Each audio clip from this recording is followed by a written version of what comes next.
नीलाम्बुज श्यामल कोमलांगम सीता समारोपित वाम भागम पाणो महासायक चारु चापम नमामि रामम रघुवंशनाथम। भगवान महर्षि भरद्वाज के आश्रम में हैं और सुबह उठकर वो गंगा जी का स्नान करते हैं। स्नान करके महर्षि भरद्वाज से कहते हैं कि हे महाराज, हे महर्षि, मुझे वन गमन के लिए रास्ता बताइए कि मैं किस रास्ते से जाऊं। महर्षि भरद्वाज हंसने लगे कि हे राम, जिस रास्ते से आप चले जाओगे वो रास्ता आपके लिए सुगम है, कोई भी रास्ता आपके लिए सुगम है। फिर भी आपने कहा है कि रास्ता दिखा दीजिए, बता दीजिए। तो उन्होंने अपने नजदीक में रहने, साथ में रहने वाले शिष्यों को उन्होंने पुकारा। वहां पर 50 लोग साथ में आए कि हे महाराज, हे गुरुजी, मैं इन्हें रास्ता बताने के लिए तत्पर हूं। अनेकों पंथ, 50 पंथ उनके साथ प्रकट हो गए। लेकिन महर्षि भरद्वाज उसी में से 4 को साथ में दिया। और वो 4 कौन हैं? साक्षात वेद स्वरूप हैं। वो 4 बटुक और कोई नहीं, साक्षात वेद है। और वो भगवान राम को रास्ता दिखाने के लिए वहां से चले। वो वहां से साथ में चलते हुए जमुना जी के तट पर पहुंचते हैं और जमुना जी को पार करते हैं। वहां पर जमुना के बांस का बेड़ा बनाकर वो इस तरह से उस पार चले जाते हैं। यहीं पर निषाद राज गुह को वापस कर देते हैं। हे निषाद राज गुह, आप वापस चले जाइए सिंहबेरपुर। मैं जब वापस आऊंगा तब आपके यहाँ पुनः आऊंगा। ऐसा कहकर निषाद राज को वहीं से वापस कर दिया।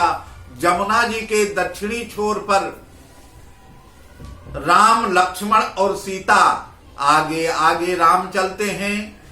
बीच में भगवती सीता हैं, उसके पीछे लक्ष्मण जी हैं। जैसे प्रयागराज छोड़ते हैं तैसे ही तुरंत वहां पर एक तापस, गोस्वामी जी ने लिखा, एक तापस वहां पर पधारा। वो तापस और कोई नहीं, श्री हनुमान जी हैं। वेश धारण करके तपस्वी का उन्होंने भगवान का दर्शन किया और भगवान को दंड प्रणाम किया और सीता जी को दंडवत प्रणाम किया, लक्ष्मण जी को दंड प्रणाम किया और वो वहीं से पुनः गायब हो गए और भगवान आगे को प्रस्थान हुए। जैसे जैसे गांव के किनारों से भगवान निकलते जाते हैं, चलते जाते हैं, वहां के लोग देखने को आतुर हैं। यह कौन है? इतने सुंदर कोमल कोमल से बालक जो जा रहे हैं, उनसे वार्तालाप करते हैं। इनके तो राज सुकुमार हैं, राजस चिन्ह हैं, राजा के बेटे लगते हैं। ये कहां जा रहे हैं? कोई हिम्मत नहीं कर पाता। लेकिन स्त्रियों में वो स्वभाव होता है। धीरे धीरे पहुंच गई, कहीं किसी पेड़ के नीचे बैठकर छहाने लगे। वहां पर गांव की औरतें आ गईं और पूछती हैं, हे बहन, यह बताइए आप कौन हैं, कहां जा रहे हैं? उन्होंने सब, सीता जी ने अपनी सारी बात बताया कि ऐसा ऐसा मेरे पिताजी का, मेरे पतिदेव के लिए इस तरह वनवास हुआ है और इसी तरह हम लोग वन को जा रहे हैं। उन्होंने पूछा कि आपका क्या नाम है? उन्होंने अपना नाम सीता बताया, अपने देवर का नाम लक्ष्मण बताया और इशारे से बताया कि यह देवर हैं और यह मेरे पतिदेव है, ऐसा इशारा कर कर ग्राम बधूटियों को बताया।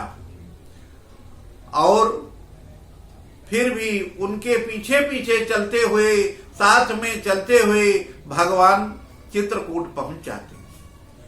यह चित्रकूट वही है कामदगिरी, जहां पर महर्षि अत्रि जी निवास करते हैं, यहीं पर अनुसुईया जी निवास करती हैं, यहीं पर भगवती मंदाकिनी बहती हैं, जो साक्षात गंगा हैं। यह कामदगिरी पर भगवान वाल्मीकि का आश्रम है। राम जी वाल्मीकि जी के आश्रम पर पहुंचकर वाल्मीकि जी को दंडवत प्रणाम करते हैं और वहां एक दिन रुकते हैं। उनसे पूछते हैं, हे भगवान वाल्मीकि, मुझे रहने का स्थान बतला दीजिए।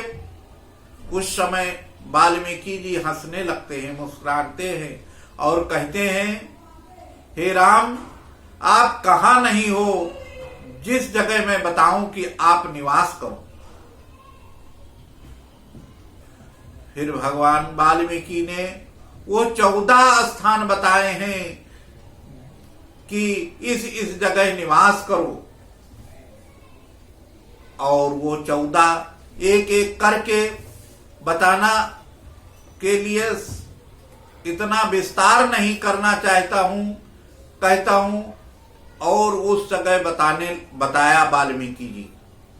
फिर कहने लगे, ये भगवान कहा इस रहस्यों का उद्घाटन ना करें, हम इस समय नर लीला के लिए आए हैं, वो नर के तरह मुझे बताइए, मुझे यहाँ कुछ दिन विश्राम करना है। फिर भगवान वाल्मीकि ने चित्रकूट में कामतानाथ मंदिर में, कामतानाथ में कामदगिरी पर निवास करने के लिए बताया। भगवान वहीं 12 वर्षों तक निवास करे और यहीं पर बहुत दिनों तक रहकर, और फिर इसके कथा आगे, यहीं तक विश्राम। जय सिया राम।